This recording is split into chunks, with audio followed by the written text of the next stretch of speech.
Halo guys, terima kasih sudah mengklik dan bersedia untuk menonton video ini. Dan saya harapkan video ini dapat menjadi sebuah hiburan bagi kalian semua. Karena video ini merupakan sebuah spoiler film, jadi kalian yang tidak menyukai spoiler film, silakan menonton filmnya terlebih dahulu. Nah guys, film ini merupakan salah satu film yang cukup sedih dari Korea Selatan, yang akan menguras sisi lain dari dirimu yang cukup tegar. Dirilis pada tahun ini, film Innocence atau Girl Back ini ditulis dan disutradarai langsung oleh Park Sang Hyun, yang menceritakan seorang pengacara yang membela sang ibu dari pengadilan karena tuduhan pembunuhan, di mana sang ibu sendiri memiliki penyakit demensia atau penyakit lupa ingatan. Oke, nggak banyak bacot, jadi langsung aja ya. Scene dibuka dengan memperlihatkan seorang wali kota yang disambut dengan keramahan di sebuah rumah orang yang sedang berduka. Lalu di rumah duka itu, ada dua orang sedang memperdebatkan seorang anak yang tidak datang melihat ayahnya yang akan dimakamkan, yang ternyata merupakan kemenakan dan anak dari dua orang ini. Sementara bertengkar masih di dalam rumah duka, orang-orang yang melayat pun mulai muntah, termasuk wali kota tadi, dan sebagian sudah tersungkur ke tanah. Di scene ini, seorang wanita cantik, seksi, dan langsing, sedang membahas tentang sebuah kasus pembunuhan dalam sebuah ruangan sidang dan berhasil. Nah, di sini sang wanita tadi yang seksi, cantik, langsing, dan matanya indah seperti bidadari turun dari pelangi. Menurut hayalan para jombloers seperti daku ini yang sok ganteng anjir. Dia merupakan seorang pengacara yang berhasil memenangkan pengadilan tadi dan sedang berdiskusi dengan dua orang untuk membahas kasus selanjutnya. Saat sedang berdiskusi itu, TV di dalam ruangan itu kemudian memberitakan sebuah kejadian yang mengerikan yang terjadi di sebuah rumah duka yang menewaskan satu orang dan sebagian kritis karena meminum anggur dari rumah duka itu yang berisi sebuah pestisida. Dalam berita itu menunjukkan bahwa polisi menangkap seorang wanita. Wanita ini yang tadinya bertengkar, yang ternyata merupakan suami dari yang telah meninggal tersebut dan dijadikan sebagai tersangka. Sang pengacara wanita cantik ini pun terlihat kaget dan buru-buru meninggalkan ruangan. Lalu pengacara wanita ini meminta seseorang untuk memberikan informasi tentang kejadian yang terjadi yang dilihatnya di TV tadi. Di sini terlihat seorang remaja yang mendapatkan perlakuan kasar dari seorang pria parubaya, lalu berusaha untuk bunuh diri, kemudian ditemukan oleh ibunya. Gadis remaja tadi pun pergi meninggalkan rumahnya, yang ternyata itu merupakan kenangan dari sang pengacara. Pengacara cantik yang bernama An Jung In ini menemui tersangka yang dari rumah duka tadi, lalu mewawancarainya dan mengatakan kalau apakah dia mengingatnya, namun wanita itu tidak mengingatnya dan tidak mengingat kejadian di rumah duka. Lalu kemudian diketahui kalau wanita tersebut memiliki penyakit demensia, di mana penyakit ini merupakan penyakit yang mengakibatkan penurunan daya ingat dan cara berpikir. Setelah dari penjara, An Jung In kemudian mengunjungi lokasi kejadian tadi dan bertemu dengan detektif Choi. Nah, lokasi kejadian ini ternyata merupakan rumah dari pengacara An Jung In dan ibunya lah yang menjadi tersangka. Masih dalam lokasi kejadian, pengacara Jung In menghentikan detektif Choi saat berusaha menampar seorang pria yang berlarian di tempat itu yang diketahui bernama Jong So, yang memiliki sebuah kekurangan mental penyakit autis dan merupakan anak dari tersangka tadi, yang berarti adalah saudara dari An Jung In ini. Persidangan pun dimulai dan memperlihatkan beberapa kesaksian tentang pestisida yang dicampur ke dalam anggur yang diminum para pelayat tadi dan memberatkan tersangka yang merupakan ibu dari Jung In yang bernama Chae Ho-ja. Saat melihat kepergian ibunya yang dibawa oleh bus polisi, pengacara Jung In yang tidak memiliki ekspresi sedih sama sekali ditemui oleh tante-tante yang merupakan tantenya. Itu loh guys yang bertengkar di awal scene tadi dengan ibunya. Dan di sini diketahui bahwa An Jung In sudah berpisah dengan keluarganya selama 10 tahun. Di scene ini juga diperlihatkan seorang pengacara yang menangani kasus ibunya, yang tidak benar-benar menyelidiki kasus tersebut dengan baik, dan kemudian dipojokkan oleh Jung In. Lalu pengacara itu memutuskan untuk berhenti menangani kasus itu, yang mengakibatkan Jung In dimarahi oleh tantenya. Kembali berdiskusi dengan rekan pengacara atau rekan kerjanya ini, Jung In mengungkapkan kejanggalan dari kasus ibunya dan meminta untuk menyelesaikan kasus tersebut. Pengacara Jung In pun mulai menyelidiki kasus tersebut, yang membuat beberapa orang dari korban marah dan membencinya, bahkan sampai menyiramnya dengan air, yang membuat kecantikannya tidak luntur. Di sini sih makin manis. Nah guys, memiliki rupawan yang cukup judes seperti dia yang kini menjadi mantan. Jung In ternyata memiliki ketidaksukaan kepada ibunya. Mungkin ini ada hubungannya dengan masa lalunya. Ketika hendak berjalan pulang, Jung In melihat seseorang yang memanjat di atas atap yang membuat dia curiga dan mulai memeriksa CCTV dan dibantu oleh rekan polisinya.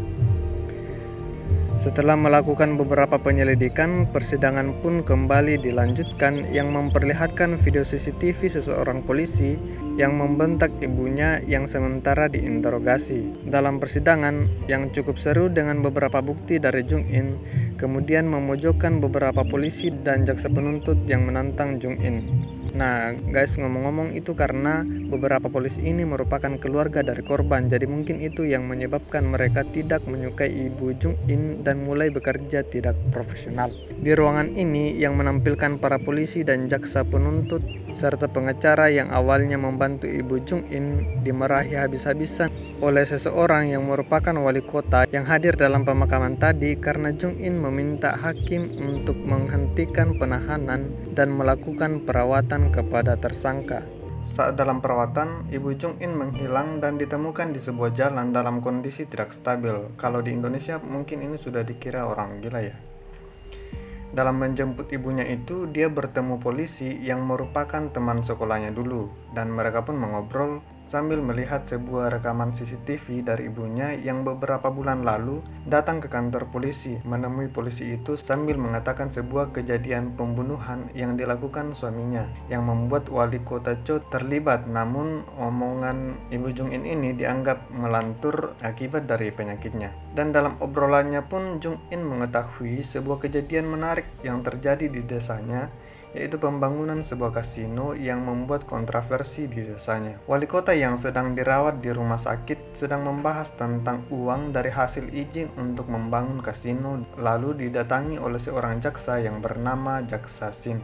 Jung In menemui pengacara yang pertama menangani kasus ibunya dan menyinggung tentang pembangunan kasino yang membuatnya takut, lalu menelpon seseorang. Namun tiba-tiba Jung In datang mencari HP-nya yang ternyata sengaja ditinggalkan dalam recording suara yang sedang aktif. Nah di sini gue setuju nih guys. Pengacara licik ini mengatakan kalau Jung In itu seperti rubah. Bagi gue rubah ekor 9 yang cantik dan cerdas ya. Penyelidikan rubah cantik ini pun terus berlanjut dan sekarang dia berada di rumahnya yang dulu. Dalam keadaan gelap dan seraya mencari sesuatu, dia memergoki orang lain yang ada di dalam rumah itu yang seharusnya sudah kosong, dan saat berusaha kabur, Jung In berusaha menghentikannya namun tidak berhasil. Keesokan harinya, Jung In kembali ke rumahnya bersama polisi, teman sekolahnya dulu, untuk melakukan penyelidikan tentang penyusup tersebut dan hanya mendapati bekas telapak sepatu, dan Jung In kemudian mengingat ada luka bakar di bagian tubuh penyusup tersebut. Jung In bersama saudaranya mengunjungi rumah duka yang merupakan korban krisis dari kejadian pestisida di rumahnya. Saat Jong So, yaitu adik Jung In, sedang asik memotret makanan, pengacara Shin yang sebagai jaksa penuntut datang dan meminjam HP-nya dengan alasan melihat hasil jepretannya dan kemudian menyambungkan sebuah flash disk ke HP itu yang didapati oleh Jung In. Saat meninggalkan rumah duka, Jung In dan saudaranya dihadang oleh 3 orang dan langsung menampar Jung In yang membuatnya terjatuh. Saat akan ditendang, adik Jung In ini menghalangnya dan langsung dipukuli oleh 3 orang tersebut. Anjir, di sini gue greget banget anjir. 3 orang laki-laki dengan badan boxer seperti itu menganiaya seorang gadis cantik dengan body langsing imut kecil seperti itu anjir. Yang rasanya membuat mereka babak belur. Dan kemudian mengingat kalau ternyata ini cuma film. Mereka yang dibayar, gue yang emosi anjir. Sabar-sabar, ini film. Persidangan pun kembali dilanjutkan dengan jaksa Shin yang licik itu. Dia sebagai jaksa penuntut dan mulai memojokkan Jung In serta memperlihatkan beberapa foto yang telah dia curi tadi di HP Jong So. Kemudian membuat Jong So dijadikan saksi walaupun Jung In menolak karena Jong So yang menderita penyakit autis. Di scene ini, Jong-soo bertanya tentang apakah penderitaan autis yang dideritanya merupakan akibat dari kakaknya itu. Lalu Jung-in kembali mengingat masa kecilnya ketika dia terjatuh saat sedang mencuci piring sambil menggendong adiknya yang membuat kepala Jong-soo terbentur dan mengakibatkan ayahnya membenci Jung-in. Persidangan pun kembali digelar dan menjadikan Jong-soo sebagai saksi. Saat sedang diberikan beberapa pertanyaan, Jong-soo yang merupakan penderita autis merasa tertekan dan membuat ibunya pingsan karena tidak tega melihat anaknya yang sudah mulai teriak-teriak. Di luar persidangan, saat melihat ibunya yang pingsan dibawa, Jong-soo juga dibawa oleh beberapa orang polisi karena berhasil dijadikan sebagai tersangka oleh jaksa Shin. 도 안 좋고 실력으로 끝냅시다. 칼에 찔려 죽은 사람보다 혀에 찔려 죽은 사람이 많아요. Kalimatnya seksi banget, sesuai dengan dirinya. Walaupun basah kuyup karena hujan, kata-katanya membakar semangatku untuk melanjutkan review ini. 두고 보세요. 내가 결백을 증명할게. Kerja keras? Yes. Itulah yang dilakukan oleh pengacara cantik Jung-in dalam melanjutkan penyelidikannya dan dibantu oleh polisi Wang. Di sini, jaksa Shin kembali menemui ibu Jung-in dalam penjara yang membuat ibu Jung-in mengakui bahwa itu adalah salahnya agar anaknya Jong-soo tidak dijadikan sebagai tersangka. Di tempat lain, Jong-soo diinterogasi dan mendapat perlakuan kasar hanya karena salam dari pengacara itu tidak dia jawab. Saat berbicara kepada ibunya, di sini terlihat ibu Jung-in berusaha melindungi Jong-soo putranya yang membuat penyelidikan Jung-in jadi rumit, sedangkan di sisi lain Jung-in sama sekali tidak dikenali oleh ibunya. Saat akan dibawa ke selnya, tiba-tiba ibu Jung-in ini mengingat tentang Jung-in. Orang yang pernah menyusup ke rumah Jung-in sekarang ditangkap dan tiba-tiba jaksa Shin datang dan kembali mengambil alih penyelidikan tersebut dan membawa penyusup tadi. Jung-in yang diam-diam mengikuti jaksa Shin yang membawa penyusup tadi didapati oleh polisi Wang dan bersama menyaksikan penyusup tersebut dibawa ke sebuah bangunan lalu melihat penyusup tadi dibiarkan pergi begitu saja. Jung-in kembali ke rumahnya dan mendapati foto yang telah robek dan sebuah ponsel rusak.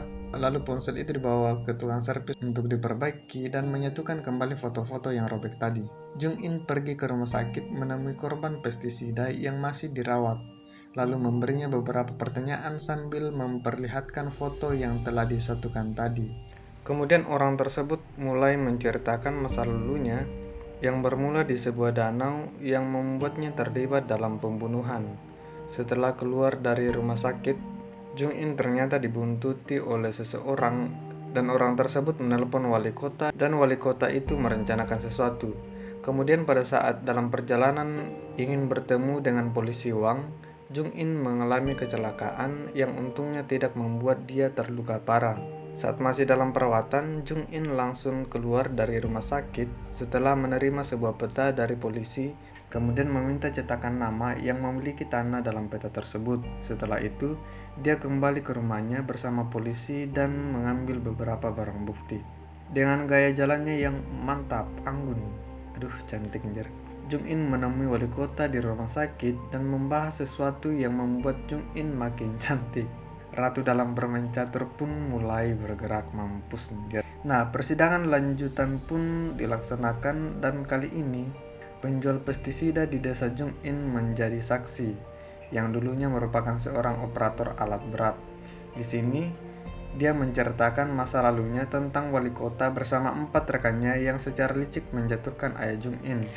Saat itu, ayah Jung-in menemui wali kota tersebut yang pada saat itu baru mau mendaftarkan diri sebagai wali kota dan dilihat oleh penjual pestisida tersebut. Namun diusir oleh wali kota serta 4 rekannya tersebut. Lalu keluar dari ruangan dan meneriaki wali kota serta 4 rekannya tersebut yang membuat tragedi pestisida ini yang didengarkan oleh penjual pestisida tersebut. Dan Jung-in pun meminta untuk mendatangkan wali kota Cho sebagai saksi. Di sini dalam wajah keriput dan putus asa, wali kota ini memarahi bawahannya yang gagal membunuh Jung-in dalam kecelakaan tadi. Dengan senyuman keriput pun dan keramahan liciknya, wali kota pun datang memenuhi persidangan dan menjadi saksi, lalu dirundung beberapa pertanyaan oleh Jung-in. yang membuatnya mulai terpojok, namun tetap santai dalam membalikan semua fakta yang dikatakan Jung In, dan senyuman palsunya pun mulai memudar ketika pengacara cantik Jung In ini mulai membahas tentang pembangunan kasino yang membuat wali kota tersebut marah. Kemudian Jung In mengajukan saksi lain yang belum disebutkan sebelumnya demi keamanan saksi tersebut, dan diajukan sebagai saksi tertutup, yang ternyata saksi ini adalah penyusup yang tadi masuk ke rumah Jung In dan kemudian dikabulkan oleh hakim setelah melakukan diskusi. Lalu semua orang dalam persidangan pun disuruh keluar kecuali yang bersangkutan langsung. Dia pun mulai bersaksi dengan panduan pertanyaan dari Jung In. Dia mengatakan bahwa sesuai instruksi dari wali kota Cho, dia diperintahkan masuk ke rumah Jung In untuk mengambil barang-barang dari ayah Jung In termasuk sertifikat tanah. Persidangan pun selesai yang membuat jaksa Shin murka besar. Di tempat servis ini, ponsel yang diberikan oleh Jung In berhasil diperbaiki dan memeriksa isi ponsel tersebut. Jung In kembali menemui ibunya lalu memperlihatkan sebuah foto. Ibu Jung In yang mungkin mulai membaik kini mulai mengingat saat beberapa waktu lalu sebelum suaminya meninggal, ketika mendengar wali kota Cho berbicara dengan suaminya yang sudah terlihat sakit parah dan mendengar tentang pembunuhan yang terjadi di danau. Saat mendengar kejadian itu, ibu Jung In langsung marah besar kepada wali kota Cho dan suaminya.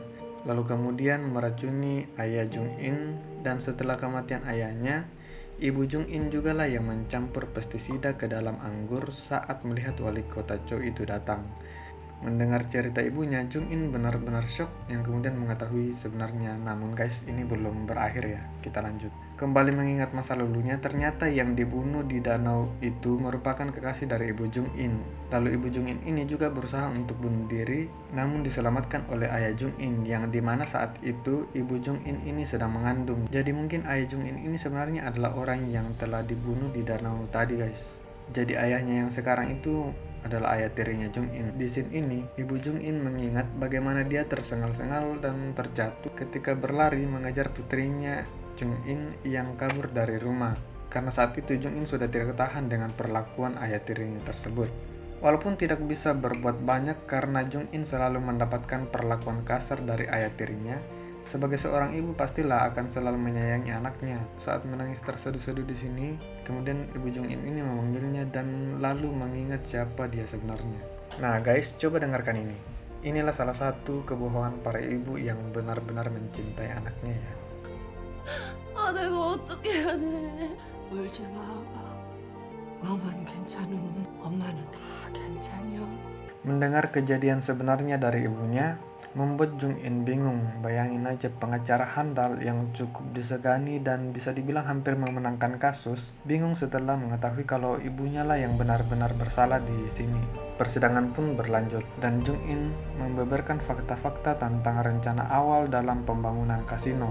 Masih dalam santainya, wali kota dalam mengelak dan membela diri, kemudian Jung In menunjukkan fakta lain yang berhubungan dengan 4 rekan wali kota dalam tambang emas yang mereka lakukan, yang merupakan tambang emas rekayasa yang membuat mereka menjual tanah yang cukup mahal ke ayah tiri Jung In dan warga desa setempat untuk mengelabui mereka lalu mendapatkan keuntungan besar. Nah, jadi mungkin dana-dana inilah yang digunakan oleh wali kota ini dulu untuk mencalonkan diri sebagai wali kota pada saat itu. Sedangkan ayah tiri Jung In yang merupakan direktur tambang pada saat itu mulai bangkrut karena membeli tanah yang merupakan tambang emas rekayasa tersebut, yang kemudian diketahui karena kelicikan oleh wali kota Cho ini bersama rekan-rekannya. Lalu wali kota Cho ini kembali ingin menjadikan uang dari izin pembangunan kasino untuk digunakan dalam mencalonkan diri sebagai wali kota baru.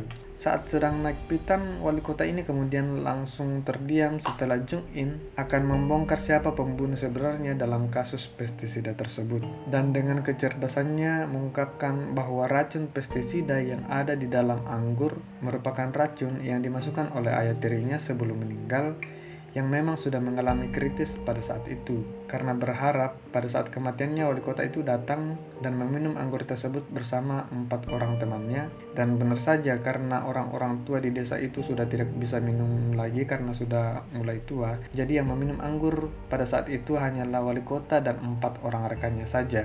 Sidang kali ini pun selesai dan membuat wali kota semakin keriput di atas tahta kebesarannya ketika dirundung pertanyaan dari berbagai wartawan, dan kemudian polisi menangkap orang yang terlibat dalam pembunuhan di danau dan investigasi tambahan pun tentang pembangunan kasino dilakukan. Persidangan pun kembali dilaksanakan yang kembali menampilkan Jongso sebagai saksinya dan mengatakan bahwa teko yang tadi berisi anggur merupakan hadiah ayahnya kepada wali kota ketika ayahnya itu nanti mati. Di scene ini sebagai terdakwa ibu Jung In pun kembali diberikan pertanyaan oleh Jung In yang lagi-lagi tidak mengetahui dan mengenal siapa Jung In ini. Namun secara perlahan dia menceritakan kalau dia memiliki anak yang merupakan lulusan universitas di Seoul dan benar-benar merindukan anak yang membuat Jung In meneteskan air mata. Di sini Jung In mengatakan kalau terdakwa yang dia bela pada saat ini merupakan ibunya yang sudah tidak mengenalinya karena penyakit demensia. Dan beberapa patah kata dari pengacara An Jung In mengklaim bahwa yang didakwa Che Hwa-ja tidak bersalah dan membuat istrinya yang sudah meninggal sebagai yang bersalah, sebagai orang yang memasukkan racun ke dalam anggur dalam teko tersebut. Lalu dengan berbagai bukti-bukti yang dibeberkan dalam persidangan, para hakim memutuskan bahwa Che Hwa-ja tidak bersalah, yang otomatis persidangan kembali dimenangkan oleh pengacara cantik manis langsing An Jung In. Nah guys, ada beberapa scan yang sengaja aku lewatkan agar kalian lebih baik menonton filmnya secara langsung. Dan menurut saya secara pribadi, secara psikologis yang bersalah dalam kejadian ini memanglah Aetri Jung In, di mana semua perkara bermula saat pembunuhan di danau tersebut. So, berusahalah untuk selalu berlaku adil, dan karena cepat atau lambat kejahatan akan terungkap pada waktunya. Jadi jangan nanti di masa tua kamu malah makin menderita karena perbuatanmu di masa muda. So, terima kasih karena telah menyaksikan review film ini. Sampai jumpa di review film berikutnya.